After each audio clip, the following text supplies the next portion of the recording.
Taping? So, this is sequence number 2 in our salsa class. There's one more addition at the very end that I will show you, but that'll be later on. So we start from here. We actually did the last thing we did was a basic step. So we did sequence number 1. Now we do as a breather, we do a basic 1, 2, 3, 5, 6, 7. Now we start sequence number 2. So we start crossbody, 5, 6, 7. Basic step, 5, 6, 7. 1, 2, 3, 5, 6, 7. Crossbody lead, 5, 6, 7.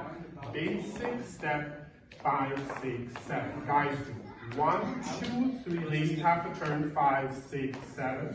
1, 2, 3, 5, 6, 7. Nailed it. Very good. Back to me here. Awesome. That's it.